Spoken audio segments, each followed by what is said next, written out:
사랑의 하나님, 부활절 첫 번째 주간 수예배로 주님 앞에 또한 나오게 하시니 참으로 감사드립니다. 지난 3일도 우리를 지켜주셨음에 참으로 감사드립니다. 오늘도 우리가 주님의 말씀을 사모하면서 또한 주님 앞에 나왔습니다. 이 예배의 시간 정말 주님 주시는 은혜의 시간이 되게 하여 주옵소서. 부활의 주님, 우리가 주님의 부활을 기뻐하면서 부활의 주님을 전하는 삶을 살아가도록 인도하여 주옵소서. 감사드리며 예수 그리스도의 이름으로 기도하옵나이다. 아멘. 함께 찬송가 528장 찬송하신 후에 조선자 권사님께서 기도하시겠습니다.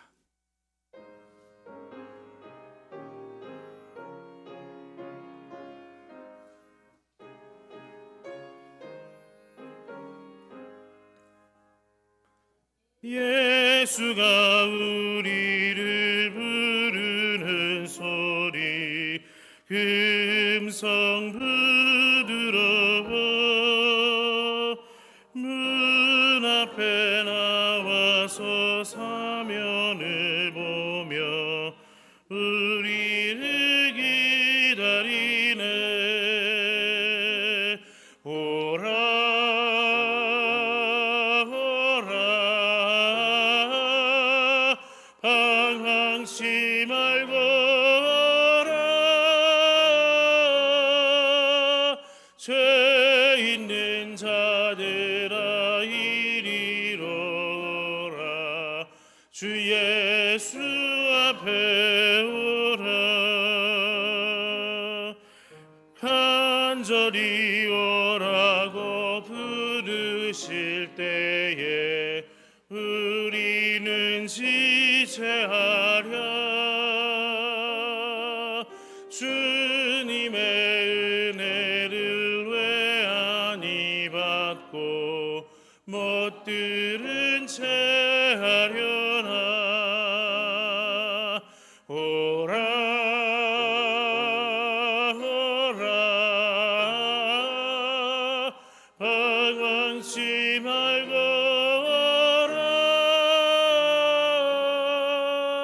죄 있는 자들아 이리로 오라 주 예수 앞에 오라.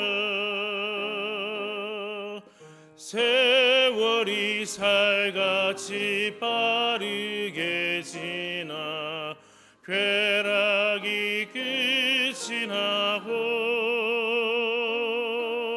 사망의 그늘이 너와 내 앞에 들리며 그리우네. 오라 오라 방황치 말고 오라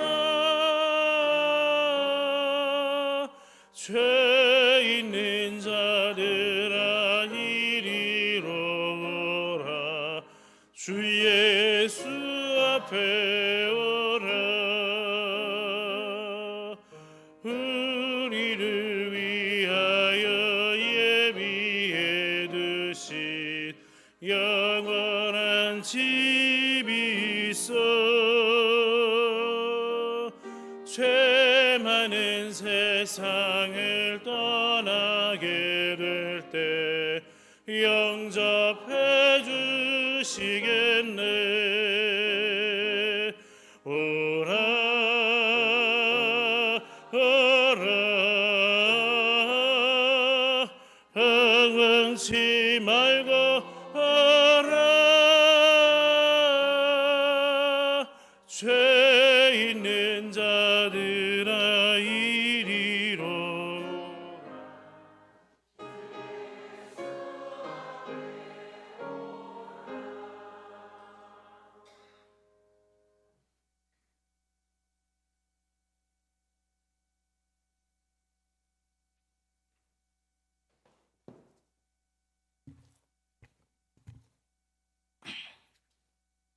항상 사랑으로 인도하시는 하나님 아버지, 3일 동안도 저희들의 삶을 지켜주시고 수예배를 드릴 수 있도록 주의 전으로 인도하여 주시는 은혜를 감사드립니다. 사랑의 하나님, 주님께 감사하는 생활보다는 주님의 뜻대로 살지 못했음을 고백하오니 용서하여 주옵소서. 믿음과 신앙이 게으르지 않게 하옵시고 한 가정도 실족하지 않도록 인도하옵시며 말씀을 들을 때 깨달음 있게 하셔서 말씀에 의지하면 살아가게 하옵소서. 항상 깨어 기도하게 하시고 말씀에 순종하면 실천할 수 있는 믿음을 주시고 낮고 낮은 자세로 주님께서 주신 직분의 탤런트를 잘 감당하게 하옵소서. 이 시간 주님의 은혜를 갈급하며 사모하는 심정을 가지고 주님의 전을 찾은 저희들에게 신령한 은혜로 충만하게 하셔서 성령의 교통하심을 정하게 느끼는 예배가 되게 하옵소서. 말씀을 듣고 단위에 서신 목사님에게 건강 주시고 생명과 능력으로 붙들어 주셔서 권세 있는 말씀이 되게 하여 주옵소서. 교회의 머리가 되시는 예수님 이름으로 기도하옵나이다. 아멘.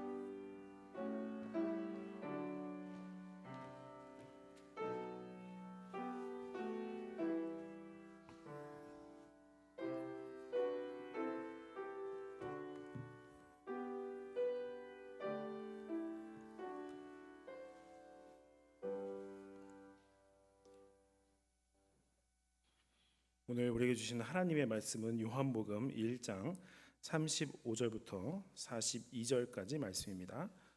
요한복음 1장 35절에서 42절까지 말씀, 신약 143쪽쯤 되겠습니다. 저 여러분 한 절씩 교독으로 공독하시겠습니다. 또 이튿날 요한이 자기 제자 중 두 사람과 함께 섰다가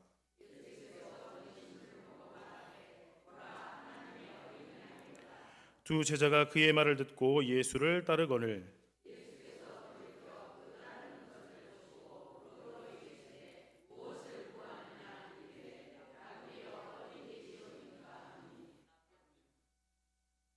예수께서 이르시되 와서 보라. 그러므로 그들이 가서 계신 데를 보고 그날 함께 거하니 때가 10시쯤 되었더라.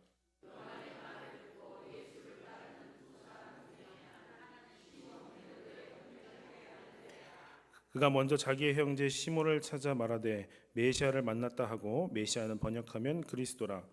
데리고 예수께로 오니 예수께서 보시고 이르시되 내가 요한의 아들 시몬이니 장차 게바라리라 하시니라. 게바는 번역하면 베드로라. 아멘. 이 시간 우리 8구역 찬양구역 나오셔서 하나님 함께 찬양 올리시겠습니다.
아멘. 우리 함께 하나님께 영광의 박수를 드립니다. 감사합니다.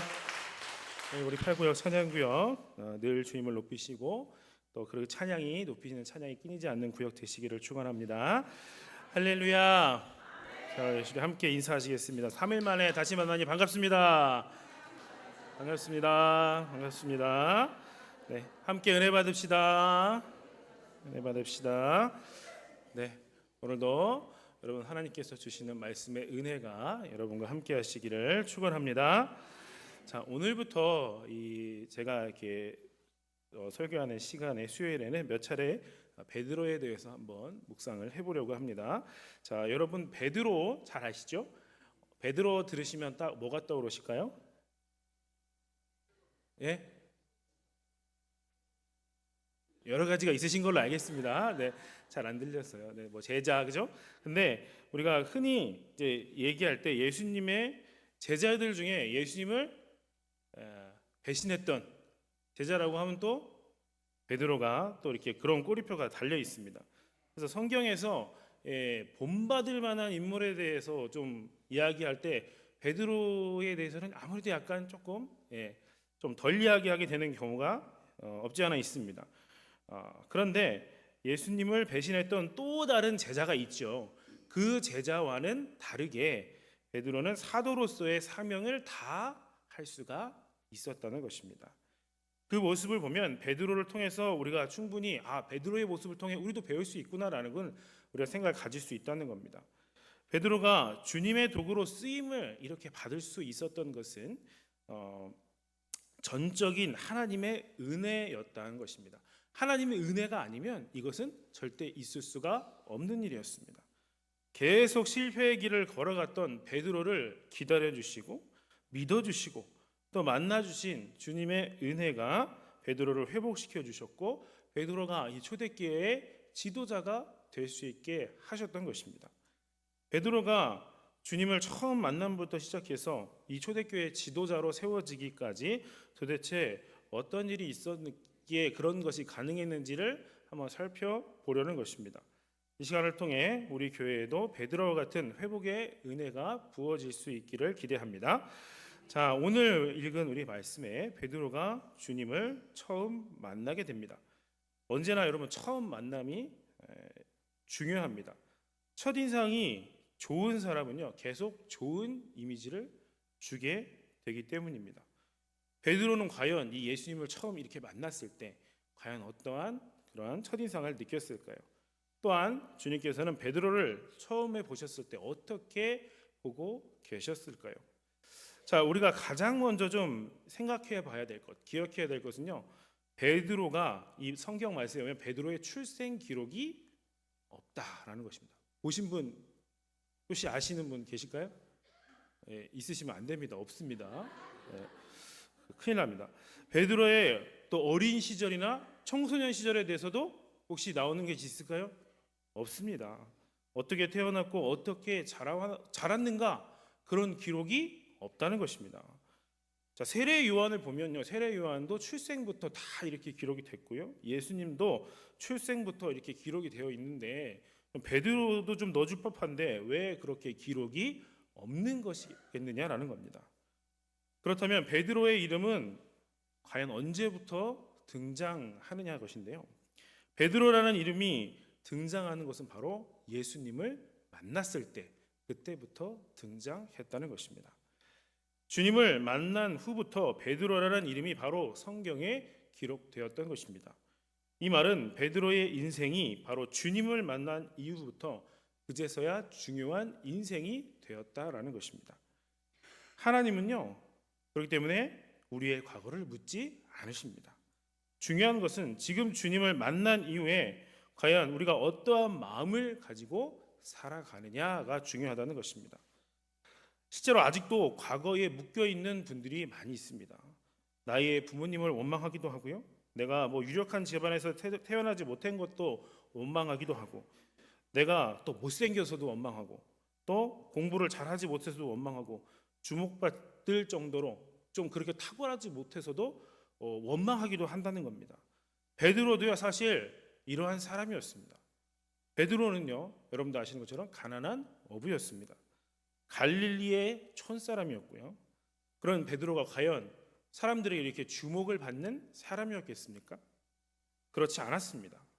주목받지 못하는 인생, 바로 그 인생을 살아가고 있던 베드로였다는 겁니다. 하지만 베드로의 인생이 성경의 주목을 받기 시작했습니다. 언제부터요? 바로 예수님을 만난 후부터입니다. 베드로라고 하면 교회를 다니지 않는 사람들도 베드로라는 이름은 대부분 알 겁니다. 세계적으로 베드로 하면 많은 이름이기도 하지만 굉장히 많은 사람들이 알고 있습니다. 근데 베드로는 지금으로부터 약 2000년 전의 사람입니다. 근데 우리나라에서 아무리 좀 유명한 사람, 세계적으로 유명하다고 할지라도 우리나라에서 유명하다고 하더라도 외국에 나가보면 거의 모릅니다. 그렇지 않겠습니까? 우리나라에서 아무리 유명해도 세계 가는 곳에 나가면 누군데 이렇게 되는 거죠. 근데 베드로라는 이름은요 거의 전 세계에서 다 안다는 것입니다. 우리의 가치는요 우리가 더 많이 가진다고 더 중요한 사람이 된다고 해서 높아지는 것이 아닙니다.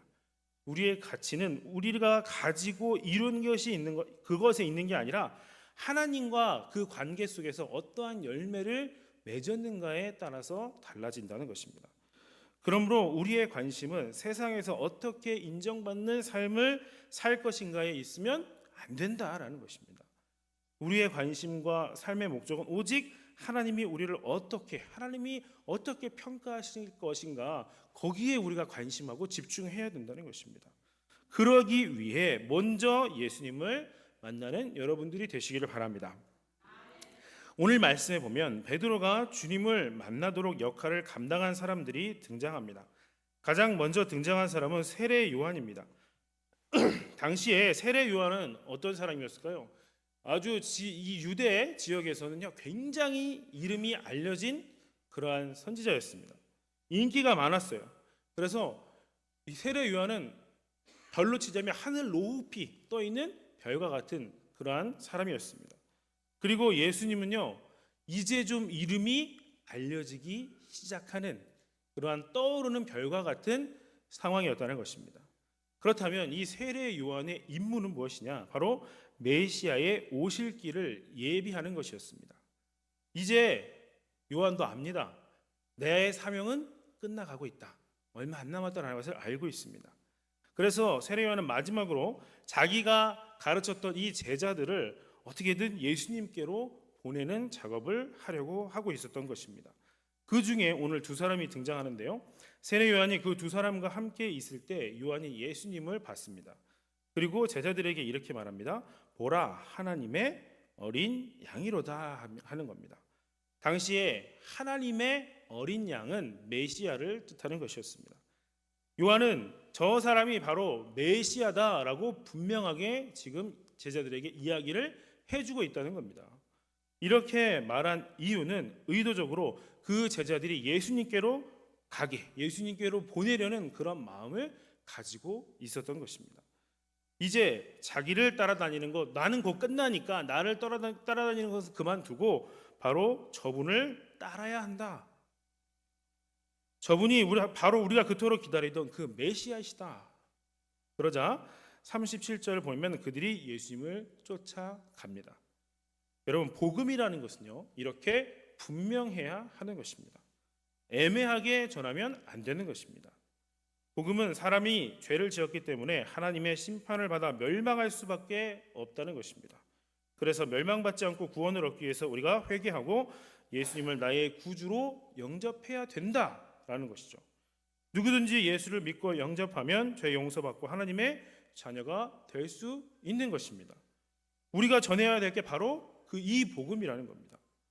요한이 지금 제자들에게 분명하게 전하니까 어떻습니까? 두 제자가 분명하게 주님을 따라간 것입니다. 우리가 전도하는 게 어렵죠. 그것은요 자꾸 인간적으로 계산하고 전도하려고 하니까 어려운 것입니다. 근데 전도는 우리가 하는 게 아니에요. 우리가 복음을 분명하게 전하기만 하면 성령께서 구원받기로 예정된 영혼들을 변화시키시는 것이 전도입니다.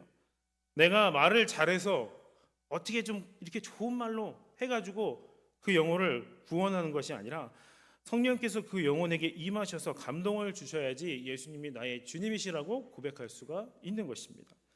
자, 이 두 제자가 예수님을 따라가기는 갔지만 과연 그럼 온전히 믿고 따라갔을까? 그것은 아무래도 아니었을 것입니다. 처음 보면서 따라오기는 했지만 쉽지 않았던 것입니다. 그래서 그들은 주님을 만나기 위해서 주님께로 나아갔던 것입니다. 38절에 보니까 예수께서 돌이켜 그 따르는 것을 보시고 물어 이르시되라고 하고 있습니다. 자, 이게 중요한데요. 내가 잘 몰라도요, 주님의 곁을 떠나지 않고 주님께로 더 가까이 나아가려고 하는 그 자세가 우리에게 중요하다는 것입니다. 하나님은 찾고 또 찾는 자들이 만날 수 있기 때문입니다. 오늘 이 제자들이 예수님께로 나아갔습니다. 그들이 예수님께로 나아갔기 때문에 예수님을 만날 수가 있었던 것입니다. 38절 말씀을 보시면 두 제자와 예수님의 처음 만남은 예수님의 뒤를 따르는 두 제자를 향한 예수님의 질문으로 시작을 합니다. 뭐라고 물으실까요? 너희가 무엇을 구하느냐라고 물으십니다. 예수께서 질문을 이렇게 하신 이유는 자기를 따르는 자들에게 많은 관심이 있으셨기 때문에 물어보신 겁니다. 관심이 없으시면 안 물어보시죠. 우리 예수님은 언제나 자기를 찾고 따르기를 원하는 자들을 주목해서 보신다는 것입니다. 이때 이 두 제자들은 예수님이 계신 곳을 물어봅니다. 랍비여 어디 계시오니까 이렇게 묻죠. 그들의 대답은 주님과 함께 있으면서 주님을 더 알기 원합니다라는 대답이었습니다. 주님 어디에 계십니까? 나도 주님과 함께 하기를 원합니다. 이대로 돌아갈 수는 없습니다. 단순히 주님을 만난 것으로 만족할 수 없습니다. 지금 주님과 함께하면서 주님과 교제를 나누면서 주님께 배우기를 원합니다. 이러한 고백이 담겨 있는 것입니다. 이런 대답을 들으신 예수께서는 뭐라고 하십니까?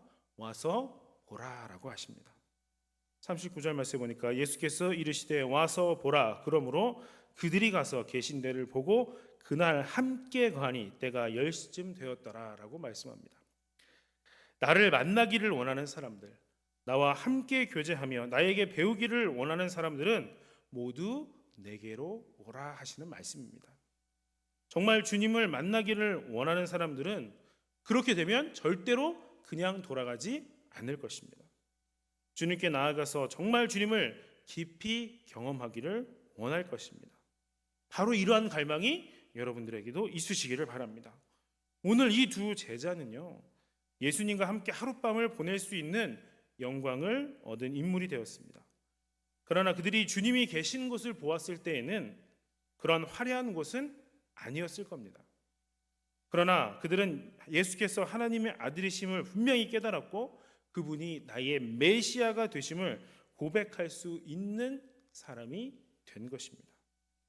우리 교회도 바로 그러한 것이 되어야 합니다.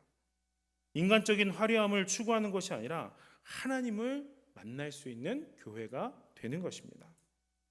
이어서 40절과 41절 말씀을 한번 제가 봉독하겠습니다. 요한의 말을 듣고 예수를 따르는 두 사람 중에 하나는 시몬 베드로의 형제 안드레라. 그가 먼저 자기의 형제 시몬을 찾아 말하되 우리가 메시아를 만났다 하고 메시아는 번역하면 그리스도라라고 말씀합니다. 자, 오늘 두 사람이라고 했죠. 제자가 두 명이 따라갔는데 그 한 사람의 이름이 바로 베드로의 형제인 안드레였습니다. 안드레가 예수님과 함께 지낸 결과가 41절 말씀에 나옵니다. 시몬을 찾아가서 말하기를 우리가 메시아를 만났다 라고 고백한 겁니다. 예수님을 하나님의 아들 그리스도로 만난 것입니다. 안드레가 메시아를 만난 후에 바로 시몬을 찾아가서 메시아를 소개해 주는 겁니다. 그래서 그 결과로 베드로가 예수님을 만날 수 있었던 것입니다. 제일 처음 믿은 사람이 바로 세례 요한이었죠. 그리고 그가 두 제자에게 메시아를 소개했습니다. 그들 중 안드레가 믿고 베드로에게 예수님을 전했습니다. 이제 베드로는 다른 사람에게 메시아를 전파하게 되는 사람이 되는 것입니다. 한 사람이 주님을 만나기 위해 이처럼 긴 통로가 필요했습니다. 기나긴 통로였지만 그 통로는 하나님의 축복이 전달되는 축복의 통로가 된 것입니다. 여러분들도 이러한 축복의 통로가 되셔야 되지 않겠습니까? 여러분들도 이런 축복의 통로가 되시기를 주님의 이름으로 축원합니다. 자, 베드로가 이제 예수님을 만났는데요. 그 만났을 때 예수님에 대해서 과연 그런 베드로가 알고 있는 게 있었을까요? 없었을까요? 안드레가 내가 메시아를 만났다라고 말만 들었지 예수님에 대해서 아는 게 없습니다. 그런데 예수님은요, 베드로에 대해서 다 알고 계셨다는 겁니다. 42절에 보면 데리고 예수께 오니 예수께서 보시고 이르시되 네가 요한의 아들 시몬이니 장차 게바라 하리라 하시니라. 게바는 번역하면 베드로라라고 말씀하십니다. 예수님이요, 대뜸 베드로를 보자마자 소개도 안 했는데 그의 이름부터 말씀하시는 겁니다. 너는 요한의 아들 시몬이다. 그러나 나는 너를 게바라 부르겠다라고 하시는 겁니다. 이 말을 들었을 때 베드로는요, 좀 당황했을 겁니다. 왜냐하면 베드로의 성격이 어떻죠? 여러분들 아시듯이 좀 급하고요, 되게 단순하고 그리고 실수가 많은 사람입니다. 그렇다는 걸 자기도 알아요. 그러니까 좀 당황스러웠을 것입니다. 자기가 생각했을 때에도 내가 그렇게 믿음직스럽고 든든한 반석이라고? 그거는 좀 거리가 먼 것 같다, 이런 생각이 들었을 것입니다. 물론 예수님이 그걸 모르시냐? 아니죠. 예수님도 다 아셨습니다. 베드로의 약점을 너무나도 잘 알고 계셨습니다. 그럼에도 불구하고 오늘 예수님은 베드로를 만나시면서 반석이라고 불러주셨습니다. 베드로를 반석이라는 뜻의 이름으로 바꾸신 것은요, 베드로의 솔직하고 의리를 지키고 신실한 모습을, 그런 면을 보시고 말씀하신 것입니다. 예수님은 처음부터 베드로를 만났을 때 뭐 배운 것도 없고 이렇게 무시하지 않으셨다는 것입니다. 베드로를 인정해 주셨습니다. 베드로의 장점을 알고 계셨습니다. 비록 베드로가 뭐 성질도 급하고 단순하고 실수도 많았지만 예수님께서는 다른 베드로의 장점을 보시고 베드로를 그 장점을 충분히 활용할 수 있는 사람으로서 내가 만들어 가시겠다 하시는 겁니다. 그것은 하나님의 나라에서 크게 쓰임 받을 수 있게 만드시겠다는 약속의 말씀을 만나자마자 주셨다는 겁니다. 예수님과 베드로의 첫 만남에서 예수님은 베드로의 이름을 바꿔주셨습니다. 이것은 무엇을 뜻하는 것이냐면 더 이상 너의 약점에 매여 있지 말고 장점을 충분히 살려서 하나님의 나라를 위해서 헌신하라라는 것이었습니다. 성경에 보면요, 믿음의 위대한 사람들이 많이 나옵니다. 그렇죠? 성경에 많이 기록하고 있는데 그 사람들이 그렇게 완벽했느냐? 아닙니다. 다 약점이 있었습니다. 우리가 잘 아는 다윗은 어떻습니까? 여자와 명예욕에 약한 사람이었습니다. 하지만 하나님이 뭐라고 하셨냐면 내 마음에 맞는 사람이라 내 뜻을 다 이루리라고 하나님이 인정해 주셨습니다. 나아가서 또 나이가 어리고 소심한 예레미야에게는 너는 아이라 하지 말라라고 격려도 해주셨고요. 모세는 또 어떻습니까? 모세도 성격이 한 성격하죠. 화를 참지 못하고요, 너무 화가 나니까 십계명 돌판을 받아서 내려왔는데 그걸 던져서 깨버렸습니다. 하지만 하나님께서 모세를 향해서 뭐라고 하십니까? 이 사람 모세는 온유함이 온 지면의 모든 사람보다 더하더라라고 인정을 해 주셨습니다. 이처럼 하나님은요, 우리를 바라보실 때 우리의 약점을 보시지 않는다는 것입니다. 하나님께 쓰임 받았던 사람 중에 완벽한 사람 하나도 없었습니다.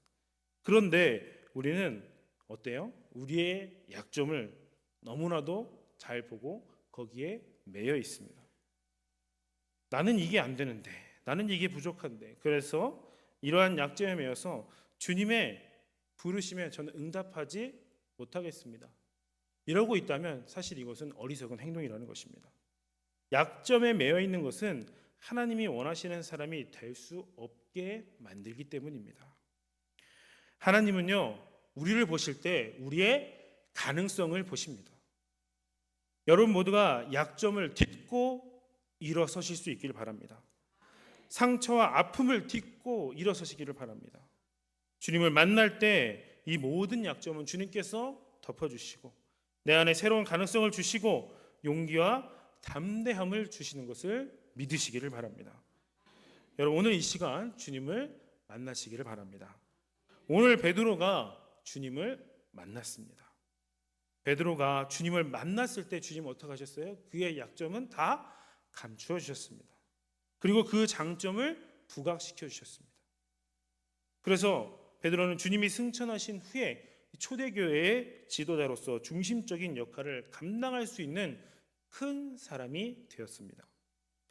여러분들도 이렇게 주님을 만나실 수 있기를 바랍니다. 주님께로 가까이 나아가시기를 바랍니다. 그래서 주님으로부터 여러분들에게도 장차 개발하리라 라는 그 음성을 들으실 수 있기를 바랍니다.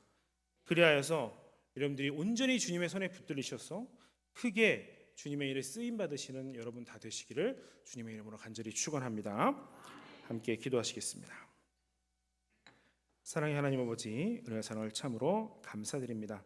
지난 3일 동안 지켜주시고 오늘도 주님의 말씀을 생각해 하시니 참으로 감사드립니다. 하나님, 오늘은 베드로가 주님을 만나는 모습을 생각해 봤습니다. 베드로가 주님을 만났을 때 주님께서는 베드로의 약점은 감추어 주셨습니다. 그리고 베드로의 장점을 더욱 부각시켜 주셨습니다. 그래서 베드로는 주님께서 승천하신 후에 초대교회의 지도자로서 중심적인 역할을 감당할 수 있는 큰 사람이 될 수가 있었습니다. 주님, 우리도 이렇게 주님을 만나게 하여 주옵소서. 우리가 주님께로 가까이 나아가도록 인도하여 주옵소서. 그래서 주님으로부터 장차 개발하리라는 그 주님의 음성을 듣는 우리 모두가 되게 하여 주옵소서. 그리하여서 주님의 손에 붙잡혀서 주의 일에 크게 쓰임 받을 수 있는 우리 모두가 될 수 있도록 주님 인도하여 주옵소서. 주님을 만나기를 원하고 쓰임 받기를 간절히 바라는 우리의 삶이 되도록 주님 붙잡아 주옵소서. 감사드리며 예수 그리스도 이름으로 기도드립니다. 아멘. 네. 교회 소식은 주보를 참조해 주시고요. 몸이 또 편치 않은 성도님들 위해서 항상 기도해 주시기를 바랍니다. 함께 찬송가 532장 함께 찬송하시겠습니다.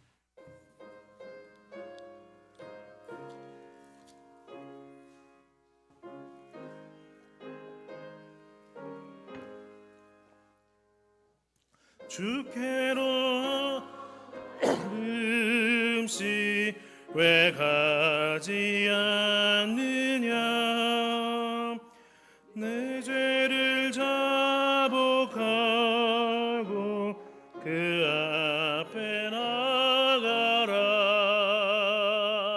한 걸음씩 한 걸음씩 주께 나오라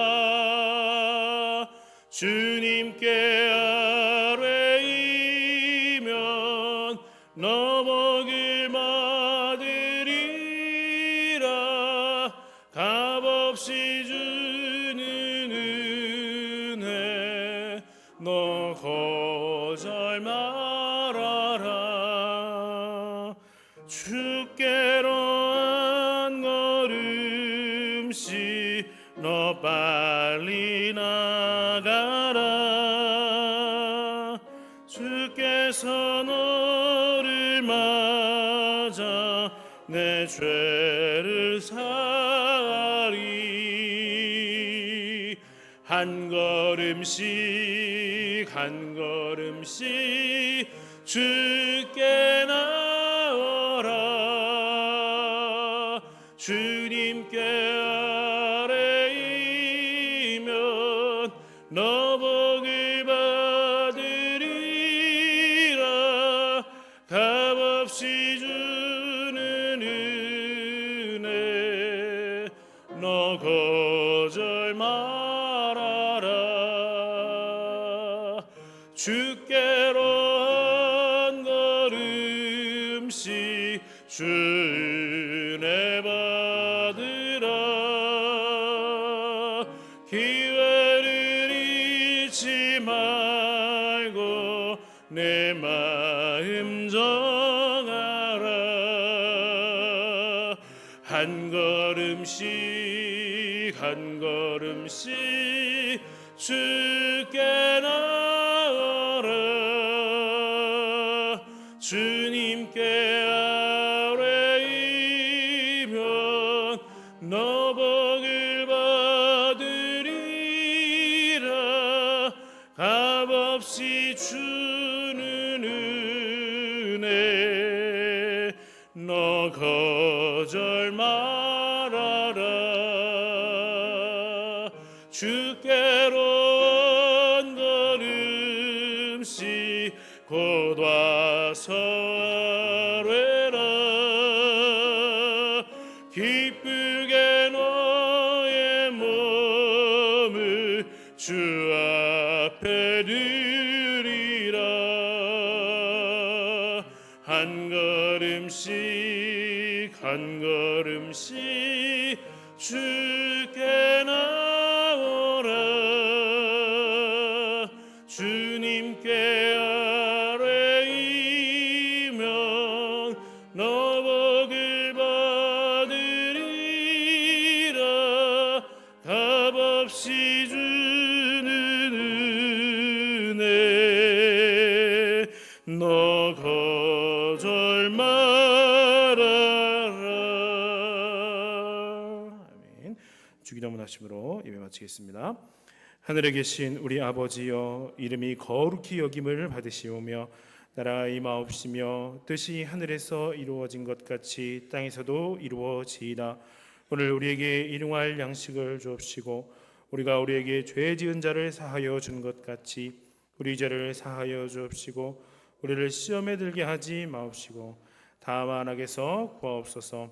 대개 나라와 권세와 영광이 아버지께 영원히 있사옵나이다. 아멘.